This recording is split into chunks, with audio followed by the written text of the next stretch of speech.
whether, given what Granger and his team would have done, whether the chairman declares the opposite side as having won these elections, that Mr. Granger may refuse to step down because too much has happened, water has gone under the bridge.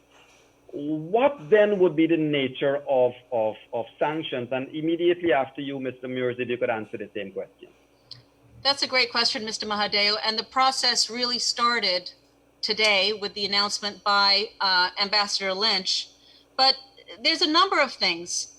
There's a number of tools at the disposal of the U.S. government. There's a number of laws, starting with the immigration law, of course. And it's important for Guyanese because Guyana is so close to the United States. There are over 1 million Guyanese Americans in the United States. I would venture to guess that most of the officials in the caretaker government have relatives living in New York, Florida, Maryland, all over the United States, who are US citizens and who are green card holders. They themselves, the officials, many of them are US citizens or green card holders, or certainly want to avail themselves of B1 visitor visas. So right from the get-go, that access or entry into the United States is now going to be a problem for them, and potentially stretch out to their family members, their immediate family members, who may be working with them to, again, frustrate the will of the Guyanese people and frustrate the will of this election. Their immediate relatives are going to find themselves also subject to sanctions. Immigration is one area. Another area is financial. Of course, we have the FATCA. There are provisions in the FATCA that can be utilized against officials. We have the Foreign Corrupt Practices Act, which would essentially expose, again, the relatives and the officials. Anyone who is a US citizen or a green card holder and is engaged in corrupt acts could potentially be liable, criminally liable under that act. There are other diverse acts, the Foreign Tort Claims Act. If a US citizen is harmed by the actions of the US government, and again, there are a lot of US citizens in Guyana, they have standing to bring private suits in the United States against those officials and against their family members. And the list goes on and on. There's the anti-money laundering statutes. There's the no-fly list. There's the terrorist list. It depends on how tough the US government wants to be. And the message from President Trump and the message from Secretary of State Pompeo has been unambiguous. You lost the election. At this point, you're engaged in the actions of a rogue government. It's time to go. Thank you. Mr. Meurs, on that same point, if you don't mind, sir, your role as an economic advisor to the U.S. State Department and so forth is well noted. Sir, we believe here that you guys, when I say you guys, I mean the world at large, would have already imposed sanctions in a way. We can't have access to our own oil monies because the bank over there would have said we can only release it to a legitimate government. Your thoughts, sir? Please unmute. Please unmute. I'll master Zoom yet.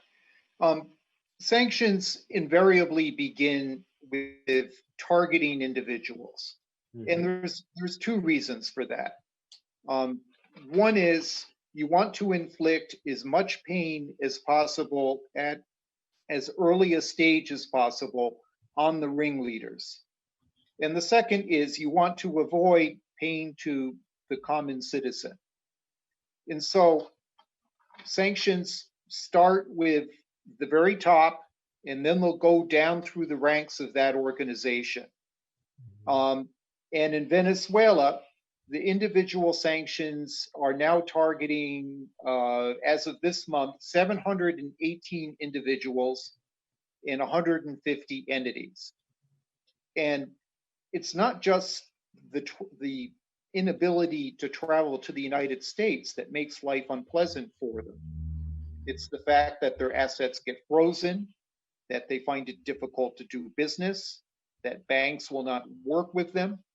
And believe me, they do not want the scrutiny of the US, the UK, the Canadian government, and any other international organization out there looking at their private affairs, because they will now be under a financial microscope.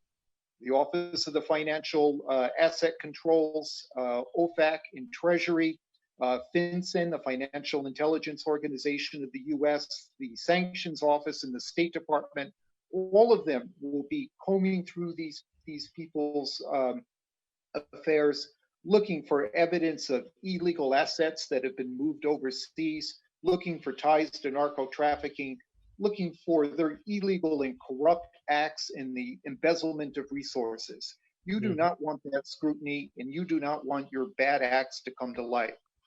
So sanctions begin with targeting those individuals, but there's a lot of other places that sanctions can ultimately go to if targeting those individuals doesn't work. Foreign assistance can be cut. Guyana received $4.7 million in developmental aid last year from the United States. I'm sure Canada and the UK are looking at their programs as well.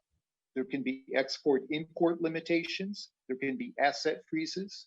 There can be increase in tariffs on products going from Guyana to the United States. I note that the Caribbean Basin Trade Partnership Act, the CBTPA, is up for renewal in September. It's possible that Guyana could be written out of the trade benefits from that act. We can withdraw ambassadors. The United States can place a negative vote when Guyana wants to access capital from international financial institutions such as the World Bank. You can even cancel air links. You can eliminate military training. You can stop Guyana's ability to do credit financing. And you can pretty much turn off the spigot of foreign investment that will flow to Guyana, which is particularly troublesome because of the intention that's been paid to Guyana as it becomes sort of a mini oil power. So begins with individuals. Those individuals do not want what's going to come down on them. And there's a long menu that the United States and other countries can choose from there. And President Granger really needs to be aware of this.